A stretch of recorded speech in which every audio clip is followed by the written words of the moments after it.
thank you so much for the introduction and for the invitation to participate. I really enjoy the opportunity to connect with everyone that's out there at the campuses. I just want to mention too that accompanying me today is a newest member of our team, Mary Jo Farillo Davis. Do you want to wave, Mary Jo? Hello. You. Mary Jo is going to be the primary point for matters related to NC SARA. So those campuses that are participants in NC SARA will more regularly have communication with Mary Jo. I'm going to start sharing slides. My assumption is you can see my intro slide. Is that a correct assumption? Perfect. So we're actually going to begin with some NC SARA specific items and then transition to the professional licensure disclosures, which are not specifically an NC SARA matter, but for which there is overlap, as was mentioned, through the review of such disclosures that occurs during the annual renewal application for institutions that do participate in NC SARA. So first, regarding NC SARA, if you're not an NC SARA participant, you don't necessarily need to pay attention for the next couple of minutes, but it probably is good to have some background information. So do you want to highlight that we have published a new webpage as of this morning for NC SARA for SUNY institutions.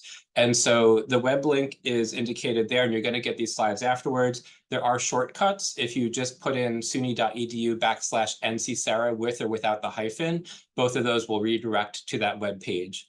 On that web page, we have information about NC SARA itself, the application process. We also have the professional licensure disclosures documents, the guidance documents that we distributed last month. We have student complaint language that we have provided to campuses as sort of a template or a model, and then some other online resources, as well as Mary Jo's contact information. So I encourage those who are participants in NC SARA or thinking about it to access our webpage as a source of information. And again, Mary Jo as the point of contact. You also have access to myself or other members of the program review team. For those campuses that are NC SARA participating, you should already be aware that the annual data reporting period is open.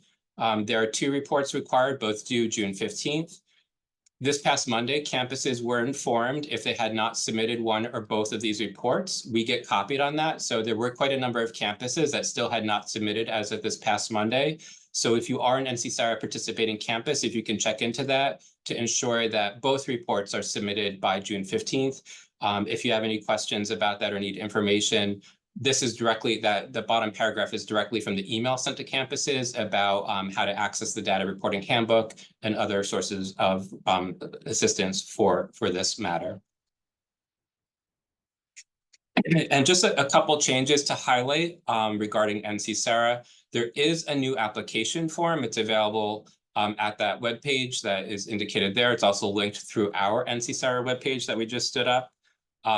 The NC SARA website does have a red line, blue line version if you're interested in what's changed. I will say that although there are important changes, it's not earth-shattering changes. They're changes to conform with new policy or regulation, changes for clarity's sake and such. If you are an NC SARA participating campus and submitting a renewal application to SUNY on or after June 15th, I'm going to ask that you use the new form because we then review it and submit it to the State Education Department. Any ones received by State Ed on July 1st or later must be on that new form. So we want to back that up a little bit. So anyone submitted to us by June 15th, please use the new form. And again, it is currently available. Secondly, there is a new NC SARA fee schedule. I should note this is different than the fee that is paid to the New York State Education Department. As you know, there's one fee paid to the New York State Education Department and a second fee that is paid directly to the NC SARA. SED has not changed their fee, but NC SARA has. NC SARA has increased the fee as indicated here for the 3 existing tiers, and they have introduced a new tier for institutions with an FTE of 30,000 or more. And lastly, just want to mention, starting last fall, NC SARA started to reinforce their late fee policy. And so it's very important to submit applications to us and to issue payment both to the State Education Department and NC SARA in a timely manner to avoid the 25% late fee or even worse, revocation of participation. So those are the updates that I just wanted to make. Johanna, I don't know if you wanted to pop in, if there's any sort of updates about NC SARA that you were hoping to highlight that I have not mentioned. No, these are the ones. Okay, perfect. Okay, so with that, I'm going to put NC Sarah behind. Again, if you have any questions, put them into the Q&A. But I really want to spend the rest of the time focusing on professional licensure disclosures, which again is applicable to all campuses. Because I opened with a few slides about NC Sarah, I do want to stress that the professional licensure disclosures regulation is not only applicable to institutions that participate in NC Sarah, it's applicable to all institutions. Additionally, the professional licensure disclosures regulation is not only applicable to licensure or certification programs registered in the distance education format. As Johanna mentioned before, it's applicable to all programs, all certification and licensure programs, no matter format. And before we move forward, I do want to make it clear that this is a federal regulation. This is not a regulation of the New York State Education Department. This is also not policy of SUNY, but it is a federal regulation by which we all must abide. I also want to mention that so myself, Mary Jo, are not experts in the matter of professional licensure disclosures, but we are here to be colleagues alongside all of you here working through this. I have a few slides I'm going to proceed through, after which we will open up for discussion. But again, you can use the Q&A feature to add questions along the way. So I want to begin with some background for the regulation. As I mentioned, this is a federal regulation. It is part of the campus certification procedures for Title IV participation, and this is why it's a campus responsibility. The intent of this regulation is consumer protection. Specifically, the intent is for students to have information so they do not expend time or funds on a program that will not meet their occupational goals. It's also, because it has to do with Title IV funding, intended to avoid expending public funds on such programs. So it's good intention, the federal regulation. The regulation that will be discussed today is an amendment to the existing regulation that was effective July 1 of 2020. So a regulation that campuses have been living with and operating under for the past 4 years. The amended regulation is effective July 1 of 2024. As mentioned, this impacts all Title IV eligible programs that lead to licensure or certification for an occupation. Again, no matter the modality, so it could be in person, hybrid, fully online programs. And as I've mentioned in other spaces, we've issued guidance and other supporting materials last month. Copies of these documents are actually available in our NC Sarah webpage that we just stood up. There's an accordion. One of the options is professional licensure disclosures, and in there you will find the copies of the documents. I will say, if you go look there now, the second document, the Q&A, there was a problem with the link. So I'm not sure if it's fixed yet. We tried to fix it before 1, but if you try to open the Q&A, the last I tried about 40 minutes ago, it didn't work. So we know the problem and we will fix it. Okay. So moving ahead, I want to start with key provisions of the regulation, which are on this slide. And this is where we're gonna depart a bit from where I was last Tuesday. So each Title IV eligible program that leads to licensure or certification for an occupation must make a determination. Number 1, if it meets the educational requirements for licensure or certification in the state where it's located. So in other words, New York State for us. Number 2, the US state where distance education students are located at the time of its initial enrollment. I'm going to go into that in a little bit more detail. Number 3, any US state in which the program is advertised as meeting such requirements. I'm going to go into that in a little bit more detail. And number 4, if applicable, the specific state where a student attests that they will be seeking licensure or certification and employment after completion of the program. And I'll be going to that a little bit more detail. So first, the first one, number 1, is very straightforward because by being registered by the New York State Education Department, the program has been determined to meet the educational requirements of New York State. So number 1 is easy. Regarding the second, campuses will need to make a determination on the scope of the matter. And this is really important because I think upon first thinking about this, there might be an assumption that this has a huge scope, but in fact, for many institutions, many programs and institutions, the scope is much narrower than it might appear upon first thinking about it. The first question to ask ourselves is, for distance education students as defined by this regulation, where are they located at the time of their initial enrollment in the impacted program? If the campus determines that all distance education students are located in New York State, then there is no need, as related to number 2, to make an affirmative determination about any state other than New York. If, however, the campus determines that distance education students are located in a US state other than New York, then the campus must make a determination as to whether the program meets the educational requirements in that state or those states. So before speaking more to numbers 3 and 4 on the slide, I want to spend a few moments on some of the terms here, and then I'm going to come back to aspects of this slide here and things I've just mentioned. So first, what does meets educational requirements mean? Meets educational requirements generally means that immediately upon program completion, candidates will be eligible to sit for the required occupational licensure or certification exam or seek employment in that occupation. It's important that probationary licensure or certification in another state would be permissible only if that would allow for the candidate to secure immediate employment. If there are changes in another state's requirements, according to the U.S. Department of Education, the program would need to take, quote, swift action to come in compliance, quote, in short order, or stop enrolling students from that jurisdiction. Next, what is a distance education student? So for this regulation, distance education is defined at the student level, not at the program level. If a student takes at least one course, including, for example, a general education course, via distance education, in their first term of enrollment in an academic program that leads to professional licensure or certification, that student is a distance education student for the purpose of this regulation. In other words, a program may be registered in the standard format, i.e. not distance education, if there might be distance education students enrolled in that program for whom a location determination will be made. And the important piece there is a location determination, because that's the first step. The first is, are they a distance ed student?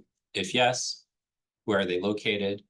And then if it's not New York, does the program meet the educational requirements? Sorry, I'm getting over a cold, so I'm going to sip some coffee real quick.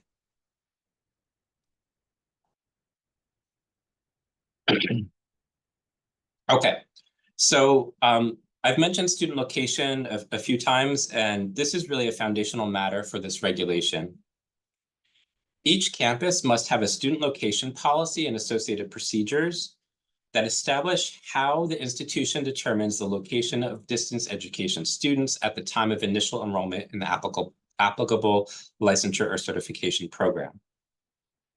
For the purpose of this regulation, this determination is at the time of initial enrollment in the program, not necessarily initial enrollment at the campus.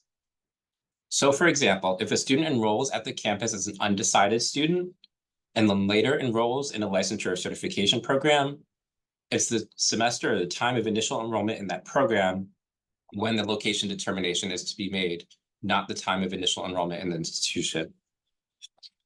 If a student changes majors and is subsequently enrolled in a licensure certification program, again, it's that time of enrollment in the new major as to when the location determination needs to be made for distance education students. Importantly, institutions have flexibility to determine how to structure their student location policy, which should address such matters as the timing of the location determination, the location of distance education students residing on campus or elsewhere in New York State, and the process for students to report location changes, especially if they're changing from one state to another. I want to note that my understanding is the location determination for the purpose of this regulation need not be synonymous with the determination of residency for the purpose of tuition rates. This regulation is about the physical location of students at the time of their initial enrollment in the program. Sorry. Okay, so with this, I'm actually going to jump back a few slides.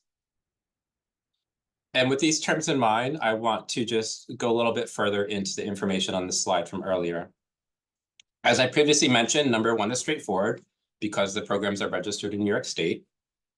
For number 2, campuses will first need to ask for distance education students as defined by this regulation, where are they located during their time of initial enrollment in the program? If the campus determines that distance education students are located in a US state other than New York State, then it must make a determination as to whether the program meets the requirements of the other state, not all states. So this is not something that campuses have to do for all states. To do this, the campus will need to compare the curriculum of its program to the publicly available information about educational requirements in those states. It may also be informed by knowledge of prior program completers' ability to sit for required occupational certification or licensure exams, or seek and secure employment in the occupation. Sorry.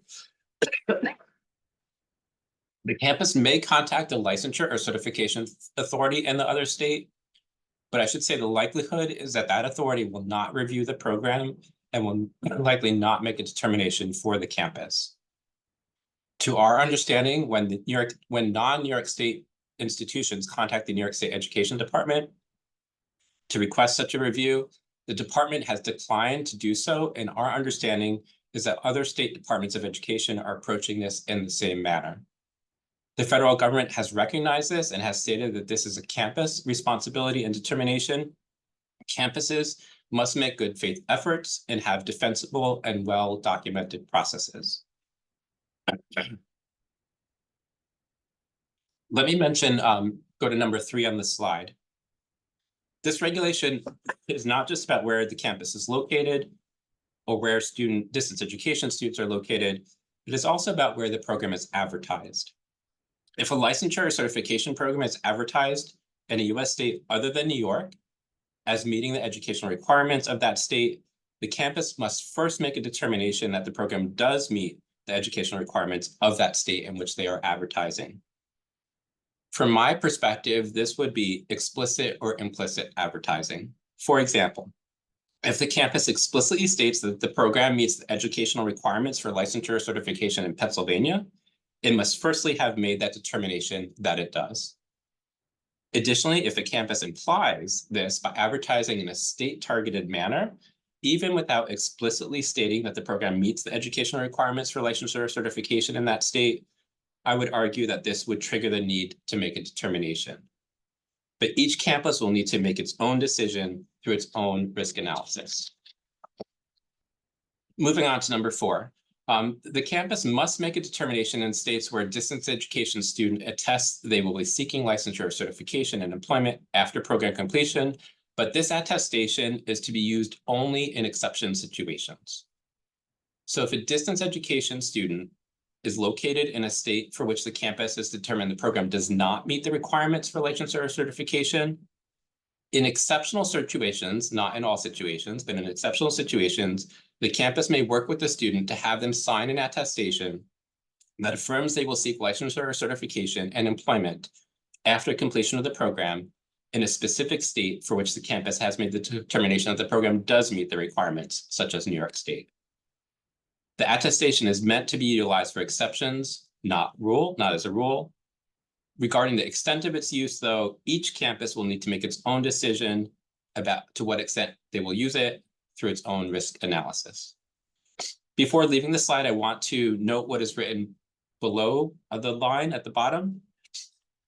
The July 2020 regulation required public disclosures at the time, and at the time, campuses were permitted to communicate that they had not determined if a program met the educational requirements of other states. And in fact, our guidance at the time suggested that this was likely the most appropriate response in most instances.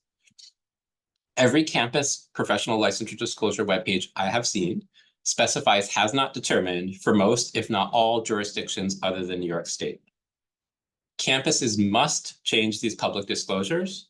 In other words, campuses must change their websites and any other ways that they communicate to prospective and current students, because has not determined is no longer a permissible finding, and this needs to be removed from all disclosures as of July 1st of this year.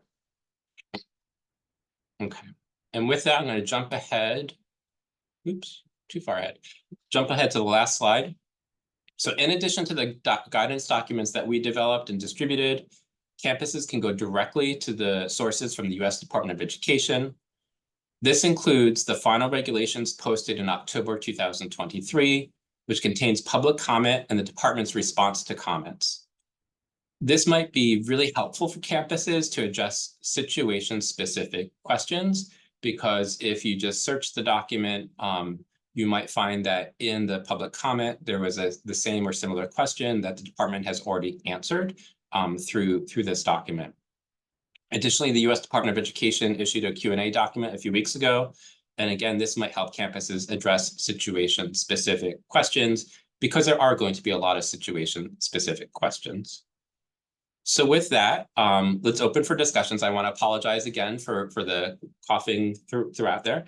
But I want to say, other than opening for questions, I think it's really important to share with each other how you are approaching this and how you might work together to do so. Again, going back to, we are not experts in this. We're working alongside of our colleagues at the campuses, and just want to open the floor more broadly. And I'm going to take down my slides. I can put them back up if need be. And Johanna and Maureen, I'm not sure who's monitoring at this point. Yeah, I'm doing the Q&A. We have 3 questions so far, so I can get started with those. Jessica Welsh, if we have an in-person graduate speech language pathology program, most people start in the summer with 2 online courses before beginning full-time in the fall. Based on what you just explained, these students would fall under the distance education requirement. Is that correct? So those, I feel like I missed one piece of that there. No problem. Yes, they are, it's a graduate speech language pathology program. All students begin in the summer with 2 online courses, but then, and Jessica, please correct me if I'm wrong, I'm guessing that then they come to campus full time starting in the fall. So she's asking, because they all start in the summer online, based on the new regulations, are they considered distance education students? Yep, to me, that sounds like the first term of enrollment. They would be distance education students. If that occurs after July 1 of 2024, then this new regulation would apply to them. And so then the first question is, they're online students, but where are they physically located during that term? Are they in New York State or in some other state? If they're in some other state, again, then you have the option of an attestation in exceptional situations, if that makes sense. Great. Thank you. Oh, thanks, Jessica.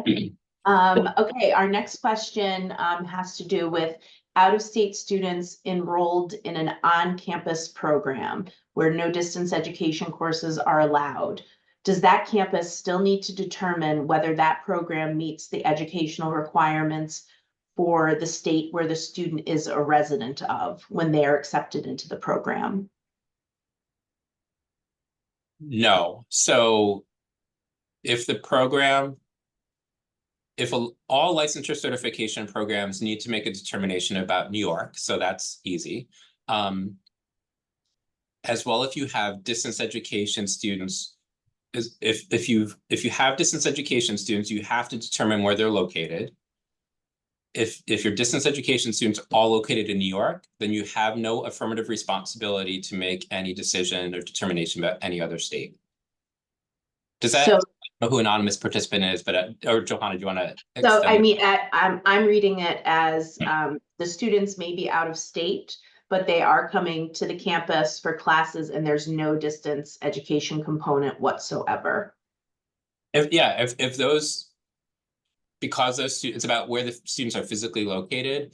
If in their first term, they're all physically located on the campus in New York State, then they're not distance education students, actually. So then that piece doesn't apply to them because this is about distance education students. Great. We have a question from Sunny. Let's see. She was asked by a graduate about getting teacher certification in Connecticut. And she dug around on the Connecticut State Ed webpage and found that there is something in Connecticut called enhanced reciprocity, and New York is on their list of states with enhanced reciprocity. So one would think that this means that someone in Connecticut spoke with someone in New York and made this determination. Can we take this information as evidence that meeting requirements in New York State through our teacher prep programs satisfies the Connecticut requirements? Can we, for example, state that completion meets the requirements for both New York and Connecticut in the annual disclosure statement? So regarding educator preparation more broadly, or teacher education more specifically, we've had some internal conversation here, and there may be an offering of doing a separate session for that group. But I will say that we did have a conversation with the state education department since last Tuesday. They confirmed that New York State is not an active participant in any teacher education compacts or interstate reciprocity agreements. So if Connecticut is making that determination for Connecticut, I don't think you should assume that that's based on an agreement with New York State. But Sunny, I would say if you want to follow up with Angela Gano, and then I know she's today with the certification professionals, or maybe she's with one of the groups, and the next week with the deans, and so that might be something to bring up in a separate scenario. Thanks, David. Welcome. Okay, and now we have a question about engineering programs. An engineering license is not required to get a job as an engineer. Can I assume that our engineering programs do not need a licensure disclosure? Within the Q&A document, there is a mention of a CPA not being required to get a job as an accountant, so CPA programs wouldn't need disclosures. So we also talked about this one with the New York State Education Department. Again, recognizing that this is not a New York State Education Department regulation, but they are our partners in the work that we do. Their interpretation, which I would agree with, is that because there are licensure qualifying engineering programs in New York State, that if you have a licensure qualifying program, that you should apply this regulation to that program. So number one, you make the determination about New York State. Again, that's easy. Whether or not you make a determination about other states, I want to put that back on the campus from a risk analysis perspective of what are you willing to risk. I would tend to take the low risk approach, which is that any licensure certification qualifying program in New York State, if I had students located in other states, I would make the determination for those other states. That would be my approach to it, my recommendation, but the campus will need to make a risk assessment around that.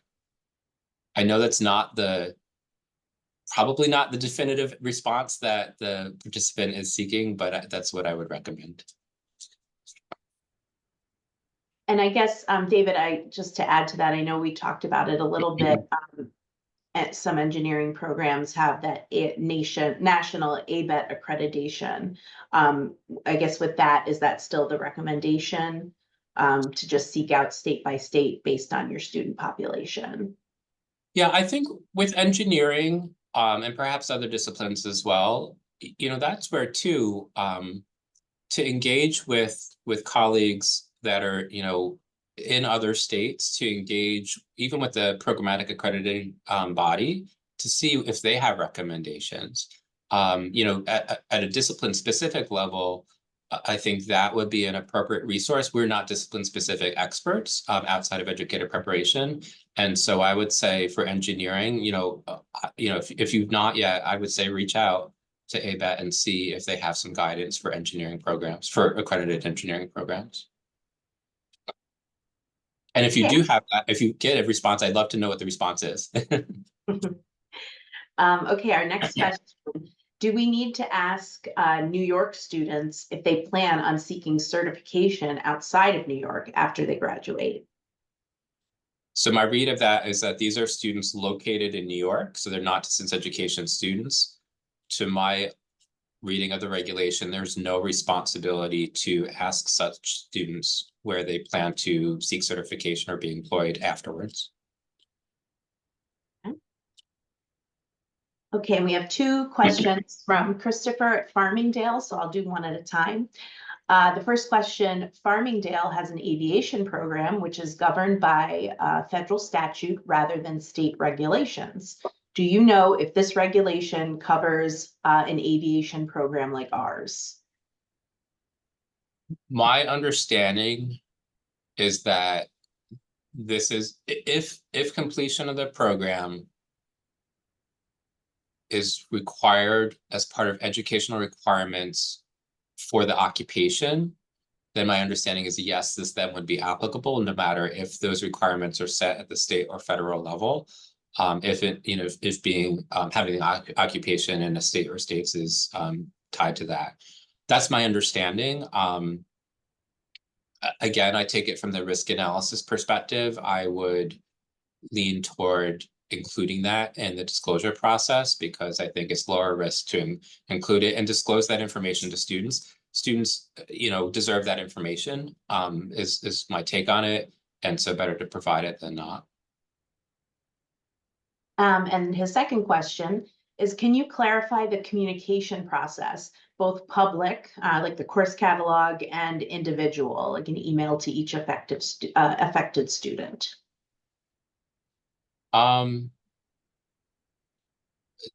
Christopher, do you want to say more about that piece? I mean, I don't think that has necessarily changed from the 2020. You would, for prospective students, just publicly disclose on your web pages that you already have, whether that's in the course catalog or elsewhere.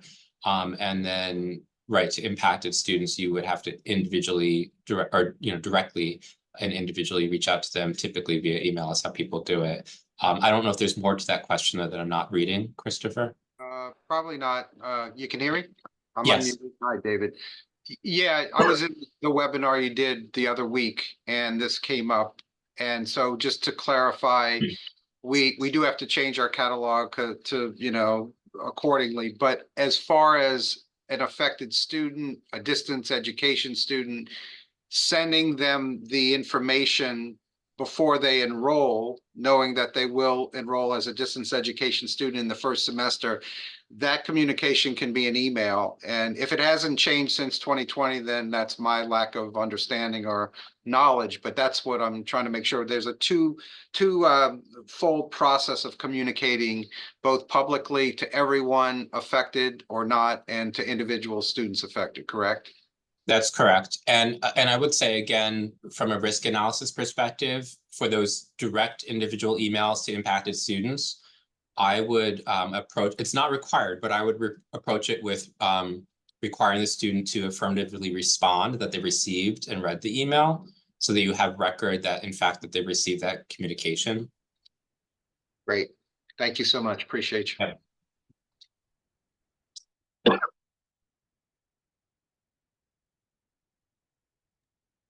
Okay, our next question is, how do we determine whether a program requires licensure or certification for the purposes of this federal regulation? So, and we had this discussion back in 2020 as well, because it's, in some ways, it's not straightforward, because there are different requirements state to state. But I would say as a first step, any program, this goes back to the engineering question, any program in which, for which New York State, the program is licensure or certification qualifying, I would say all of those programs, you should apply this regulation to. If you're aware of other situations, the aviation example, that, some sort of licensure or certification is required for the occupation, whether it's in this state or other states, I would include those as well.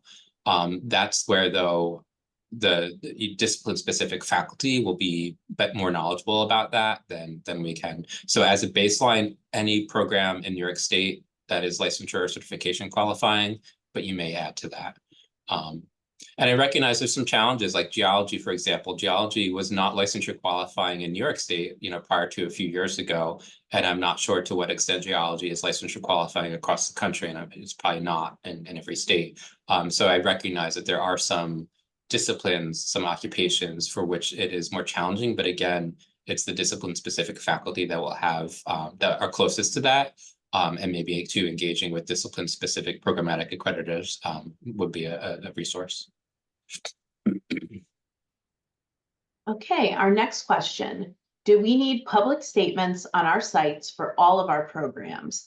And if so, if we can't use, quote, cannot determine, I assume we need to list every state. So what I would recommend is to take a look at the model language that we had distributed to campuses, or again, it's available on our NC SARA webpage that we stood up. every Title IV eligible licensure certification program, you are required to make the disclosure as to whether or not that meets the requirements of New York State. And again, that's easy.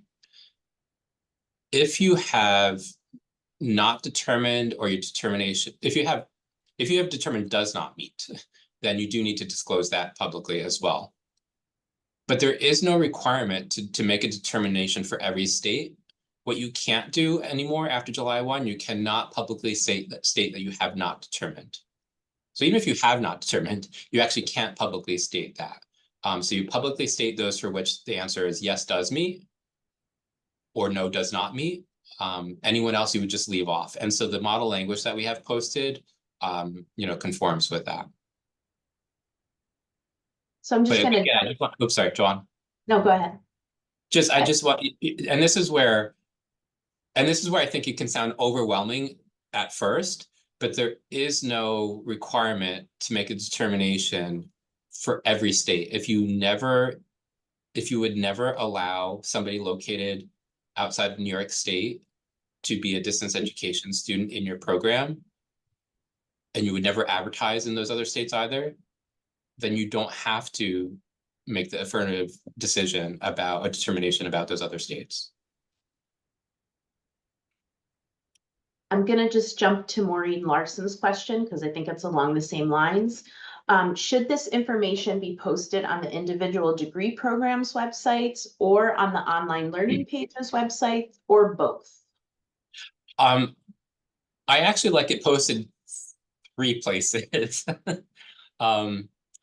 What I like are the institutions, and again, I recognize that structures vary institution to institution, but if there's a sort of a main academic affairs webpage for the institution that has all sorts of policies and procedures and such, I like there being a landing page on that webpage that has at least links to all the licensure disclosures, and then those links go to the individual program pages. And then may also go to, if you have a separate space for online. I think that broad coverage of those 3 locations is probably the best option. I think at minimum, having a landing page where all are listed and then program specific on each page, I think that at minimum is a good practice. But let me just say that there's no, that's my opinion. There's no requirement of how you have to do this. But the other thing I will say is that, this is where you want to think from a student perspective. How are they accessing information? And against prospective students as well as current, but how are they accessing information? And sometimes it's hard for us who work in our institutions to find stuff. And if it's hard for us to find it, it's likely harder for prospective students who have never navigated your site in the past. So again, I realize that's not a definitive answer other than it should be in places that you think are easily accessible, that students will be able to find readily, easily. That was very helpful. Thank you. Welcome. I think I'm going to combine Brandy and Jessica's question because I do think that they are sort of getting at the same point. And Brandy and Jessica, please feel free to hop in if you disagree. But they both are asking about students who are not taking a distance learning on online course at initial enrollment, but if they take a hybrid or an online course throughout their time in the program, would that make them, a distance education student, and therefore would they have to report on those students?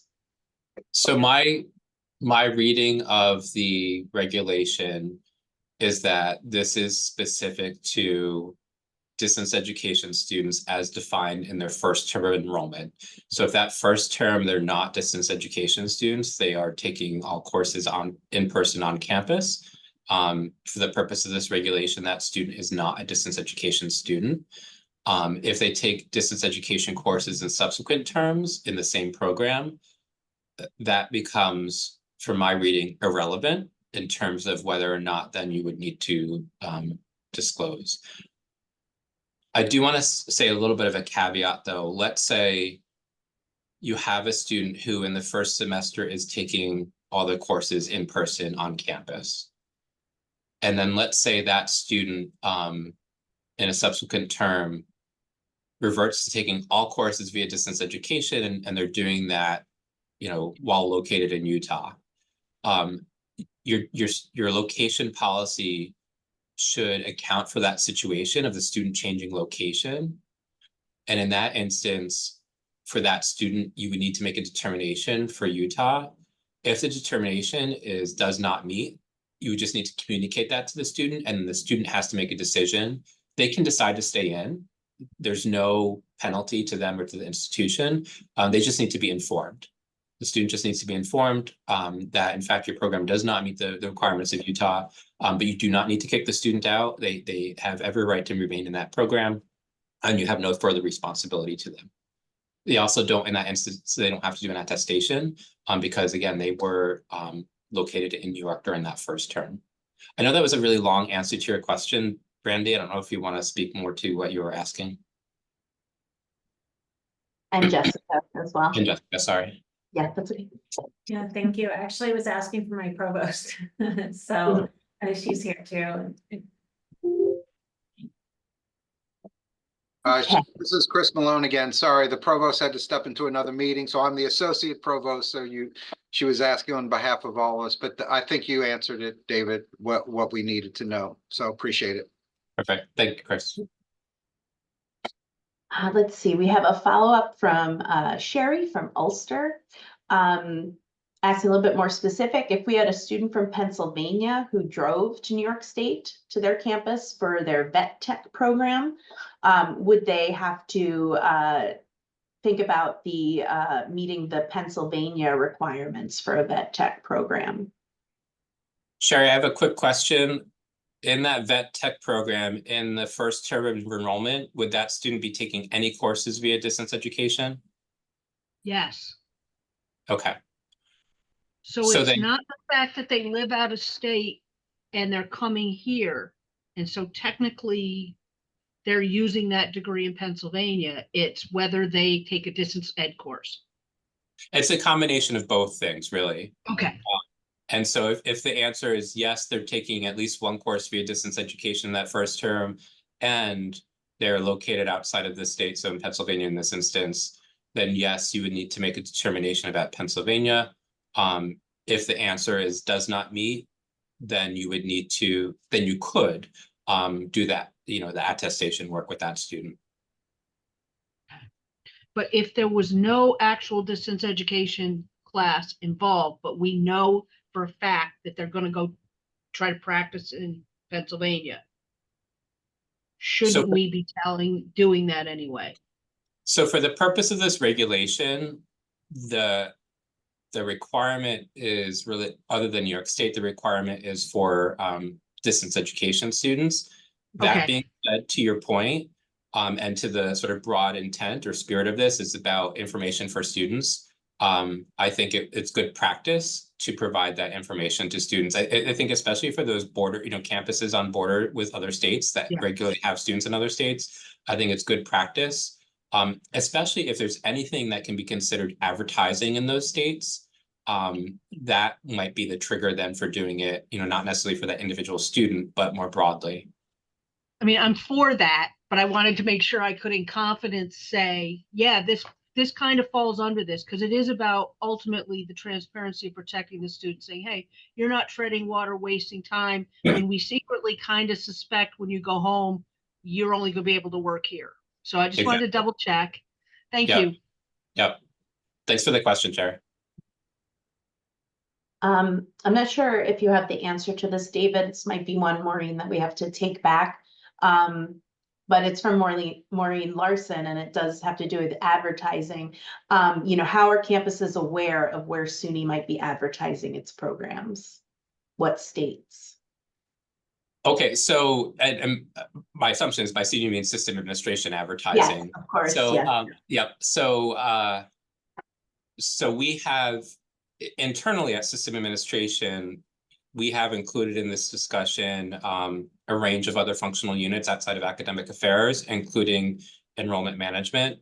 And so but it's a good prompt to go back again to ensure that that we're not doing anything from system administration that's putting the campus in a bind. So thank you for that. I'm going to actually just take that back to enrollment management and marketing.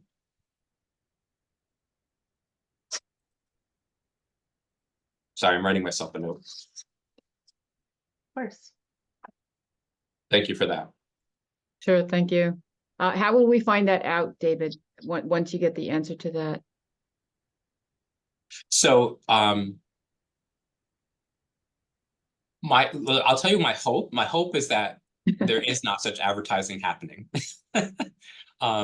If the answer is that there is such advertising happening, like with nursing, for example, then there's some time to stop that between now and July 1st, or to communicate with campuses to see if we continue what needs to be done. And so that would likely be through the campus CAOs. Right. So I'm thinking of, we send our catalog up to SUNY Navigator, right? So students from anywhere in New York State, but also I know that with the SUNY Online, there was a push to advertise outside of New York State, right, for students to take courses through SUNY. So that's really what I'm wondering about.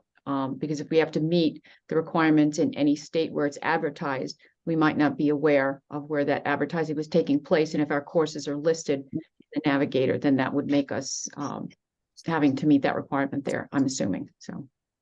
Yeah, I will say, and you might be meaning to this anyway, it's not just about courses, but it's about programs.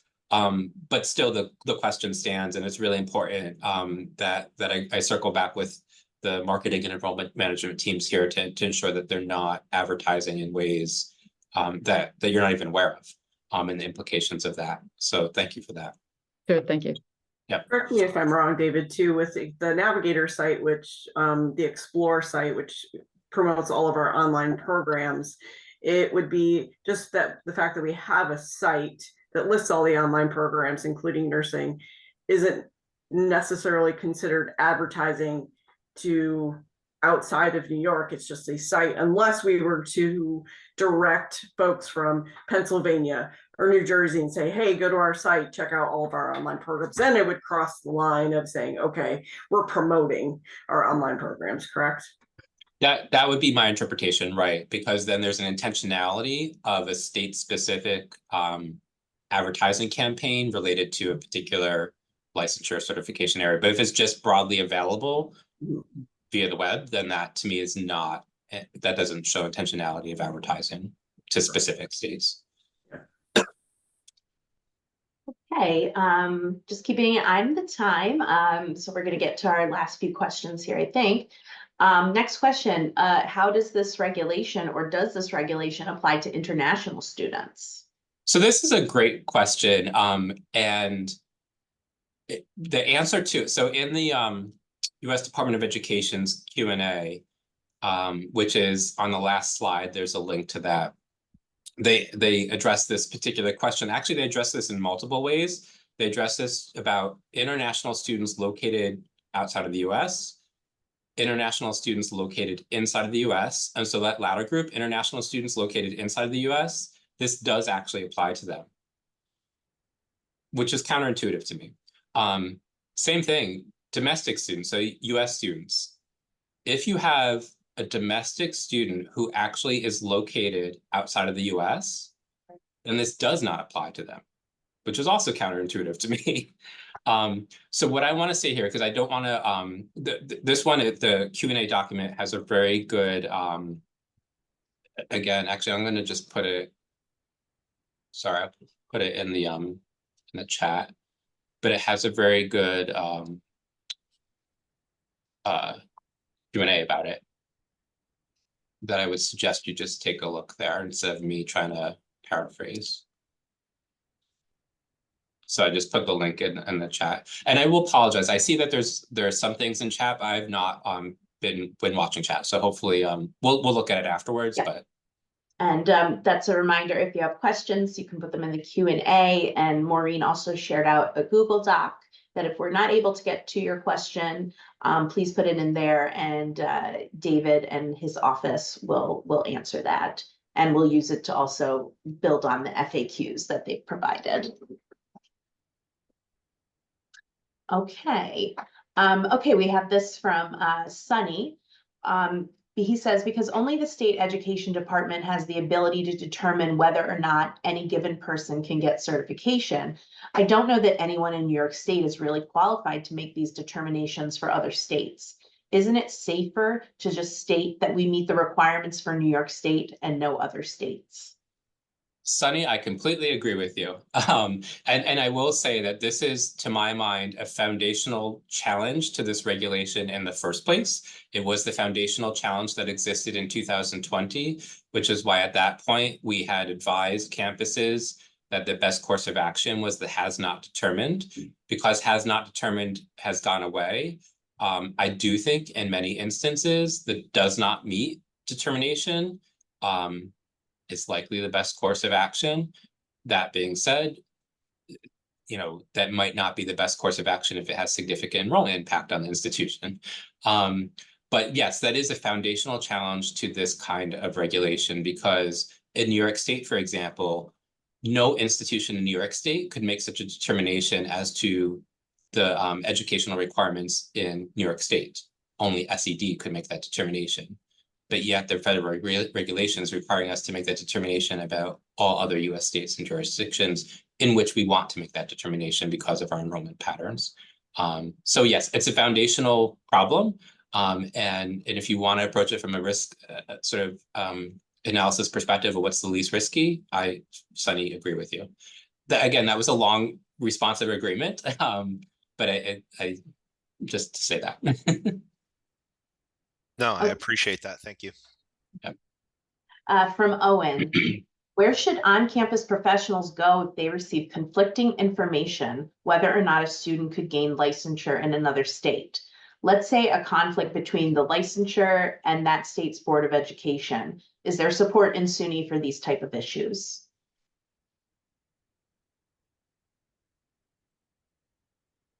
So, Owen, I feel like I want to learn a little bit more about your question.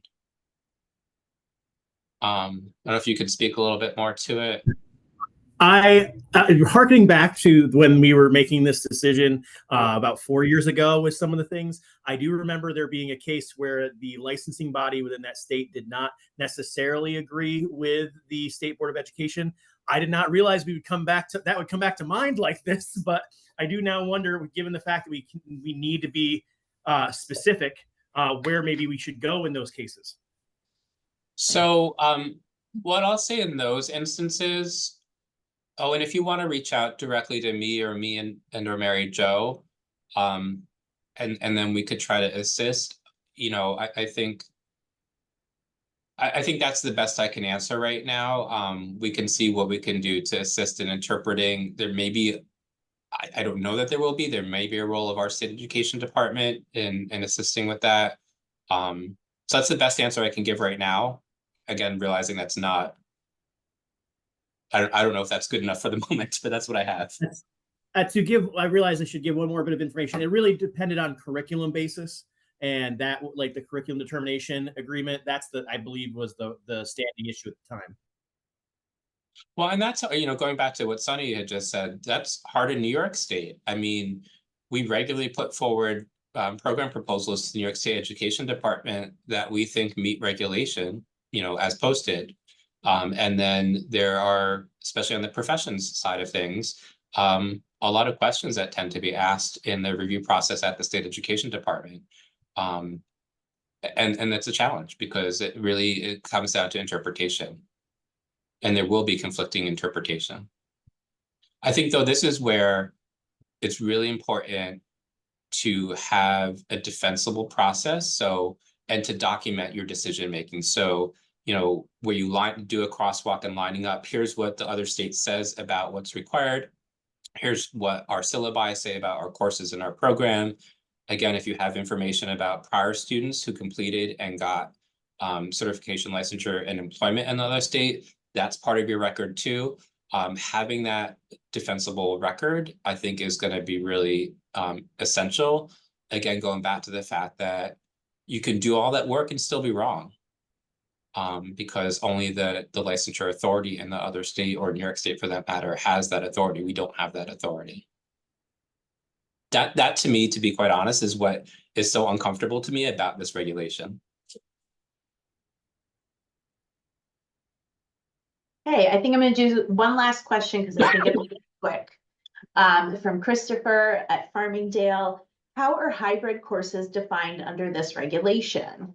That is when the course is 50% on campus and 50% online. We define this as distance learning, but a hybrid course has a requirement that the student be physically in class in New York for half of the seat time. I don't want to misspeak on this one, and I'm nearly sure that there's a federal Q&A about this. And the challenge here too is because we would not consider a hybrid course to be a distance education course for the purpose of determining whether the program meets the threshold for distance education. So this is the challenge, and this is why I don't want to answer right now, because they're differing definitions of the same term. And I don't want to misspeak. Yeah, so I apologize for that, but we'll take that back. Okay, great. And we will take down, I know there's still some questions in there that we weren't able to get to. We will take those down. And again, please add any questions to that Google Doc. I want to thank David for taking the time with us today. I know that a lot got clarified for me just by being here and helping read these questions out. So thank you to everyone for attending. And I'm sure there'll be some more, there'll be more to come.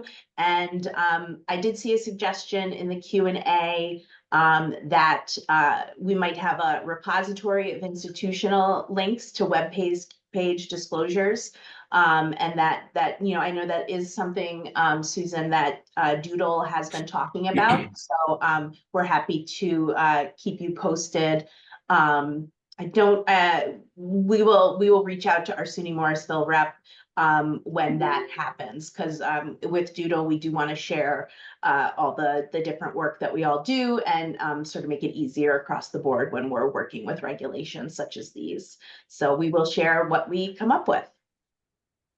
I really appreciate the opportunity, and the questions too. It was wonderful, all the questions that were asked, and just really appreciate it. Thank you so much. Thank you. Take care, everybody. Good to see you all.